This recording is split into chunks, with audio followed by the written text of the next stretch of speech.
Hey everybody, I wanted to make this video. I've been asked to make this video several times, and I just haven't gotten around to it. So this is going to be my rebinding tools video. I'm going to leave links in the description below. I tried making this video on 3K, 4K, and the file size is just so huge, so I'm just doing it on 1080p. Hopefully it's going to be decent resolution. So anyway, here we go. We're going to start, and some of this video might get a little choppy. I'll pause it and start back. So we're just going to kind of go through what I got on the table, and then there's more stuff on top of that. So anyway, this is just kind of what I use when doing rebinding. So take that for what it take that for what it is. You don't have to have all these things, and you can have different things, but this is what I use. Okay, so first thing you're going to need is some of the first things you're going to need are skiving knives. These are two different skiving knives. This one with the darker brown handle is like a super cheap Chinese blade. I think I got it for like $3 on eBay. The downside is it's a lower grade steel, needs to be sharpened a lot, and actually it doesn't cut quite as smooth. On the other hand, this is a much higher quality steel, hand forged steel. I just did a review on this one, and it is awesome. They look very similar, but very different types of steel. And this one stays sharper for much longer. So anyway, I'll leave links for those in the description. And two things you're going to need if you have knives like this are going to be the sharpening blocks. This is a 6,000 grit, and this one below it is 1,000. And here are the boxes for those. They're Japanese, and they I'll leave the link for those or the store where you can find them in the description as well. So we'll move those out of the way, and next you have a little cutting. Just your regular old cutting board. This is what I cut, where I cut my end sheets and stuff, and I'll show you later in the video where I cut my leather. I use a different thing to cut my leather. I use a self-healing mat to cut my leather. That's pretty easy to find. You have a rubber mallet, and sometimes I use this and sometimes I don't, but mostly this is used for like your corners when you're hammering in your corners. Sometimes I'll use this if I'm using like cowhide. It needs a much harder hammer, but most times I just use this little rubber mallet, and it hammers in those pleats really nicely. And anyway, so next you'll have the metal rulers. Okay, you have your an 8/10 inch metal ruler and a 12-inch metal ruler. Really, the longer ruler you have, the wider ruler you have, the more sturdy it'll be, because I'll use this to get my straight edge, and then a rotary cutter to cut my leather. Also, this rotary cutter is like $3 also. You can get much nicer ones, but this one was, when I was first starting, I just tried to find the cheapest things I could get just to allow me to get some rebinds done. Now, you're also going to need some nice scissors, because cutting leather, you're going to go through either a lot of cheap scissors, or you can get one nice pair of scissors. These are some really good scissors that you can use. Okay, so next you have some of your leather tools. This is like a leather owl, and I have a bunch of them. I use these Lazy Susan things. They're supposed to be for kitchen tools, but I actually use them for rebinding tools. Here are all my owls of different sizes, and I use these. You're supposed to use these to poke your holes for stitching. You can do that. I don't do any stitching. I use these actually to help do my pleats and straighten my pleats. But I have several different owls of various lengths and sizes. I also have some sculpting tools for different, every now and then you'll have little things you need to do. You need a little tool that can reach here or there. So that's why I have these sculpting tools. Back over here. All right, so another really one of the most important little tools that I've found is this little tool. I don't even know what it's called, but this is what I do my ribs with. I have this material. I use leather shoestrings to do my ribs.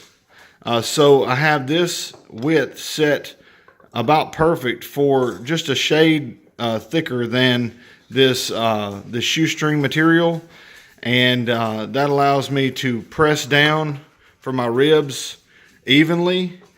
So I'm stretching the leather over this shoestring material nice and evenly, instead of having to work one side and then flip it around and work the other side. So this is a huge help. If you're doing raised ribs instead of tooled ribs, you'll be happy you spent the money on one of these. And I can't remember what I spent on this, but I will post a link in the description. And I'll probably just, I don't know what I'll call it, but you might just have to go through different links and find what it is. I can't even remember what it's called. Sorry about that. So, and you also need some leather shoestrings, unless you cut your own. I just find it's just super time saver to buy some cheap leather shoestrings and do it yourself, and do it like that. I don't usually use thick leather, so I wouldn't cut my own. I don't have thick enough leather. All right, so you need a roller. This roller has seen better days. It needs to be cleaned off because it'll drag on the leather. But when you're putting leather together, it's really good and wise to roll it out and make sure you get all the air bubbles out. So that's what I use this for. All right, so you have a couple of different rounds. This is what I use, this is what I mark for my liner corners. You see how it's smaller? And then this is what I mark for my outer cover corners. You see how they match up, so that way you don't have too much material going into the corner. A smaller for your liner, a larger for your outer cover. But you can experiment and use different sizes of rounds. All right, so we have some other leatherworking tools. This is for like tooling. I found this at a yard sale, and I really haven't used it much because I haven't had much success, but you can actually get a brass version of this. It's going to give you a lot better tooling lines. I could probably clean this one up and actually use it, but I haven't really used it yet, but I do have it. All right, so another is this chisel, and I'll mention this too because I use this candle. Any candle will do. I just happen to like the caramel latte scent, so I'll light that, and I'll use this to heat that chisel or heat any of my leather working tools that are metal, and it helps me get a more definition on my leather work when I'm doing ribs and stuff. All right, so these are some tools that I found at Hobby Lobby, but I'll post an Amazon link for these in the description. These are super helpful. This little spoon scoop thing is super helpful for getting really fine detail on ribs, and even with your pleats, and even moving your leather around is super helpful. You have this one has like a little scalpel end, and then this other one has the scoop with the pointy end. And they come in this little container like this. This has got the modeling spoon and blade tool, so that's for this one. I think I threw the other little container for the other one away. But anyway, so next, you'll need a bone folder or a Teflon folder or something like that. There's just nothing that can really replace a folder. You need to have something for folding over edges, for doing your end sheets around your tab for your end sheets. Metal will cut your end sheets. These folders will not. It's just much softer. Now, if you do your ribs, you can use a folder, but it's going to take a lot more passes. But you'll need a folder to do that. I also have these little tools. This is what I scoop and apply glue with. These little plastic. I got these from Hobby Lobby too, I believe, but I'll post an Amazon link for these. It's just a really cheap set of, like, I don't know, 5 or 6 little tools of varying size and shape, but they're super helpful. I use this one to help straighten out pleats on a really fine leather, where I'll use something like this or one of those metal owls to straighten out pleats on a more rigid leather. I have this elastic string. This is what I use when I do cording, when I'm cutting into a glued block to reinforce it, and I add cording. This is what I use, and I will post a link in the description for that as well. And okay, what else? A tailor's tape. This right here is such an awesome time saver, because I used to put the block out and then roll it over this 18-inch tape measure, and sometimes the block would move. So this is just much easier. I'll just take the end of it right here and I'll put on whatever yap I want, start the block there, wrap it around, and then when I come to the end, I'm like 14 inches, then I'll add the rest for my yap, and then I add enough for a hinge, which I usually add a 1/4 inch for my hinge, and that's how I get my measurement for my liner, and then I add another inch for my cover. So it makes it super quick to have just a tailor's tape. It's a lot quicker than doing it with a straight metal tape measure. Hey, Minnie, say hey. That's one of my pups, and there's the other one. Okay, so just so y'all know them. You're also going to need some ribbon. I got a lot of ribbon. This is not even all of it, but you're going to need some ribbon. I use these old scraps of covers. Okay, so I've got different pieces of covers that I've taken off of different bobbles. And this is what I actually reinforce. Like if I'm making a reinforced cover, I'll cut these up to fit between the leather liner and the leather cover, and that'll add some rigidity to the cover instead of it being super floppy. So I would keep all your old covers, especially your synthetics, and even the bonded is going to hold together between the leather. So like this is actually calf skin. An older Reformation Study Bible calfskin pieces of cover, and that's what this will be used for in the future. So what else do we have? Like I said, you have a bunch of inks. I've got different archival and these little what are these? The stamp abilities.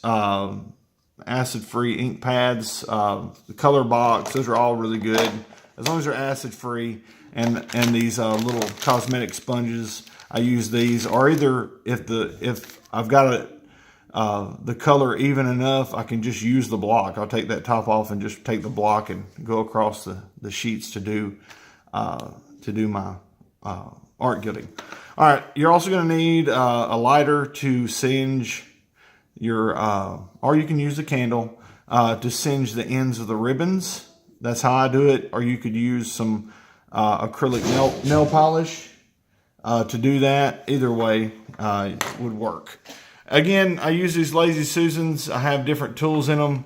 You're going to need Q-tips. I don't have that right here, but I have some these little medical Q-tips that I use. And you're also going to need some shorter Q-tips for applying glue. And I think I showed you, I've got these Pva Micron pens. That's kind of just where I keep them. I don't really use those for rebinding. You have these gold and silver paint pens. This is what I use. Actually, these are the ones I use for gilt lines. And this is the Faber-Castell paint pen. Really nice.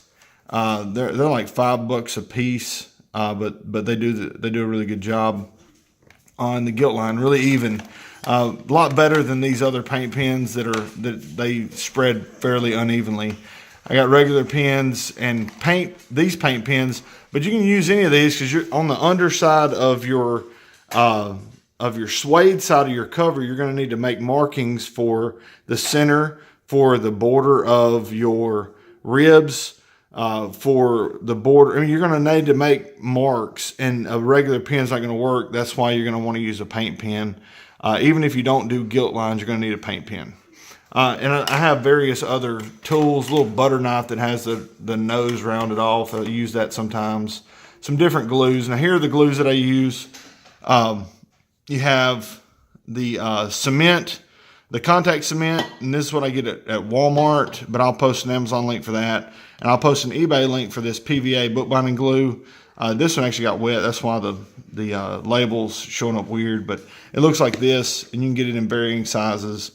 This is what I use, and it's done great. I've never had issues with it.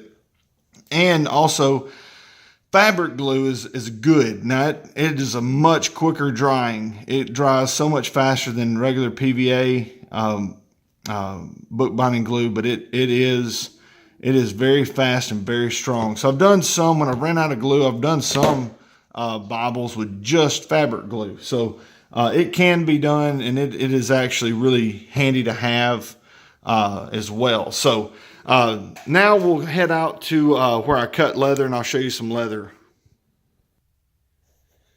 All right, so here's where I cut my leather. I'm in my shop. I have tons of leather, just mostly it's scraps. I don't have a ton of full hides, but this is kind of pieces on this old kind of butcher's block island that we had in the kitchen at one time. And I put this big, it's a 36 by 24 self-healing cutting mat. I'll post a link in the description. I've got a few tools in the back. I've got this clear ruler that I originally used to cut with until I realized that I needed to have a metal ruler. You can use this to check your measurements. Once you've cut and you're doing your fold over, this is really helpful to do that, but I wouldn't cut with one of these. You can see where I've had some measurements. I'll write my measurements. Got a notebook right here. I'll write measurements and stuff. And I keep another cutter. Since these are super cheap, I keep another cutter out here and rulers and stuff. So also your leather, I'm going to post a link to a couple of eBay vendors because I buy all my leather from eBay. We don't have any local leather places around me. So I'll post a few links to leather folks, and I guess I could probably post a link to this table because it fits this cutting mat pretty good. And it's about thigh height on me. I'm a pretty big guy. It'd probably be about waist height on most folks. But this is a great mat. I've cut on this mat. I don't do any gluing. I don't do any I don't do putting anything together right here. So I don't get glue on it. I don't get anything else on it. I just cut on it, and I've cut at least 300 hides on here, and it still looks like new. I mean, it's just a great cutting mat. One last tool in the tool belt I'll show you real quick. All right, so here's the last thing that I use that I'll list in this description, and it's a angle grinder, and with just a regular stone on it. And you need to have, I've got a full tutorial about it in my playlist, but really you need to be experienced using something like this for skiving. And I'll just turn it on and go around the edges wherever I want to skive, and I'll get it as thin as I'd like for it to be. And it saves me a lot of time because I'm fairly decent with this thing, and the leather that I use usually responds fairly well to it. You can also use a knife. You saw the couple of skiving knives, and I'll get the majority of this done and then do fine tuning with my skiving knife. But wherever you use this, just realize you're going to tear up whatever it's on. So because you're going to be going off this edge and hitting whatever it's sitting on with this rock, okay? So just be sure whatever you skive with the angle grinder on, maybe an old wooden table would be a good option. Something like that where it can get scarred up and not be a problem. Or you can replace, put you a piece of MDF down, and then you can screw it on, and then whenever it gets too many scars, you can take it off, put a new piece of MDF down, and screw it on, and you'll have a new smooth surface again. Or even a thick piece of vinyl that you can, it won't hurt. You can change it out. It'll be like a sacrificial piece. So anyway, those are all the tools that I have. And like I said, I'm going to put links in the description below. So if you have any questions, don't hesitate to ask. And I know this thing was pretty long, but hopefully this was helpful for you guys. Kind of know what you might need when getting started rebinding. Thanks for watching. God bless.